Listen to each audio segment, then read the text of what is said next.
साथियों, आज का दिन महत्वपूर्ण इसलिए भी है कि आज के ही दिन 25 दिसंबर सन 1927 को परम पूज्य बोधिसत्व बाबा साहब डॉक्टर भीमराव अंबेडकर जी ने मनुस्मृति जला करके मनु विधान से ग्रसित समाज के सबसे कमजोर वर्ग और महिलाओं को स्वतंत्र किया था। और आज के ही पावन अवसर पर अखिल भारतीय समता सैनिक दल का 18वें राष्ट्रीय अधिवेशन का आयोजन किया गया है। अतः इस अवसर पर आप सभी को बहुत बहुत शुभकामनाएं प्रकट करता हूं। अब मैं वर्तमान में चल रहे अपने देश से कुछ समस्याओं से अवगत कराना चाहता हूं। आप सभी इस बात से अवगत हैं कि हमारे देश में निजीकरण दिन प्रतिदिन होता जा रहा है और निजीकरण के माध्यम से जो कैपिटलिस्ट सोसाइटी है, जो पूंजीवादी व्यवस्था है, दिन प्रतिदिन हावी होता जा रहा है। सम्मानित साथियों, जो यूरोपियन कैपिटलिस्ट सोसाइटी है उससे थोड़ा अलग, उससे कहीं ज्यादा अलग है भारतीय कैपिटलिस्ट सोसाइटी।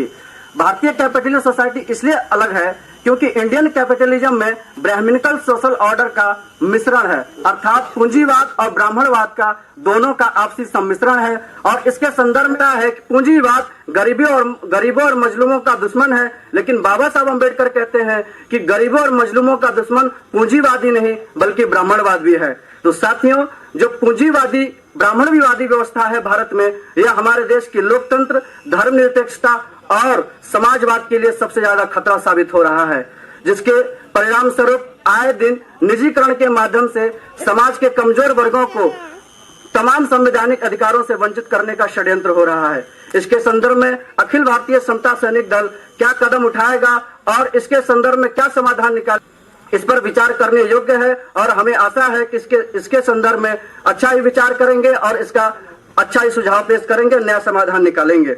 सम्मानित साथियों, हमारा देश स्वतंत्र हुए लगभग 70 वर्ष से अधिक हो चुके हैं, लेकिन हमारे देश में विभिन्न रूप से प्रगति किया है। आर्थिक क्षेत्र में हो, सैन्य क्षेत्र में हो या अन्य विकास से संबंधित क्षेत्र हो, काफी ज्यादा विकास किया है। लेकिन सम्मानित साथियों, क्या हमारे देश के लोगों का विकास हुआ है? इसमें हमें जो है नकारात्मक जवाब भी मिलते हैं। देश की विकास होना और देश के लोगों का विकास होना, इसमें जमीन और आसमान का अंतर है।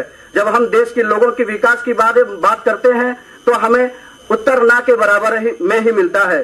सम्मानित साथियों, हम चाहे हाईवे बना ले, इंटरनेशनल एयरपोर्ट बना ले या बुलेट ट्रेन ही मंगा ले, लेकिन आम जनमानस को उन सुविधाओं का लाभ नहीं मिल पा रहा है, तो ऐसे विकास का कोई औचित्य नहीं रह जाता। क्योंकि आज भी समाज के अधिकांश जनसंख्या गरीबी, बेगारी, बेलाचारी, सामाजिक अत्याचारों से उत्पीड़ित है। महिलाओं पर आए दिन प्रतिदिन जुल्म और अत्याचार बढ़ता जा रहा है। और ऐसी व्यवस्था में जब हमारा देश विकास की गतिशीलता की ओर अग्रसित हो रहा है और समाज के आम जनमानस तमाम उत्पीड़न से ग्रसित है, तो ऐसी विकास को मैं कोई औचित्य देना महत्व नहीं समझता हूं। हमारा कहने का तात्पर्य यह है कि देश के विकास होने के साथ साथ देश के लोगों का भी विकास होना अत्यंत आवश्यक है। बाबा साहब का अनुयायी बनाते तो शायद जो अम्बेडकरी विचारधारा का गतिशीलता में कमी आई है और अम्बेडकरी आंदोलन या अम्बेडकरी राजनीति में जो हमें कमजोरी देखने की मिली है, तो शायद ये ना होता यदि हम लोगों का अनुयायी बनाते बाबा साहब। इन्हीं शब्दों के साथ मैं यही कहना चाहता हूं कि हम जो है देश में जो आजकल जो समस्याएं चल रही है, उन सब चीजों को ध्यान में रखते हुए उनसे कैसे निजात पा सके, उन समस्याओं का समाधान कैसे हो सके, उन पर हम सभी विचार करें और बाबा साहब अम्बेडकर को जाति व्यवस्था या किसी विशेष वर्ग से सीमित न करके विचारधारा के रूप में पेश करें और लोगों को उनकी आइडियोलॉजी के प्रति प्रोत्साहित करें, उनको आकर्षित करें। अपने कुछ पंक्तियों के साथ अब मैं विचार को यहीं पर समाप्त करूंगा कि आहों से पत्थर पिघलेगा, इस धोखे में मत रहना, कहीं तुम्हें इंसाफ मिलेगा, इस धोखे में मत रहना। भारत के जर्रे जर्रे में सबका अपना हिस्सा है, बुला बुला कर कोई देगा, इस धोखे में मत रहना।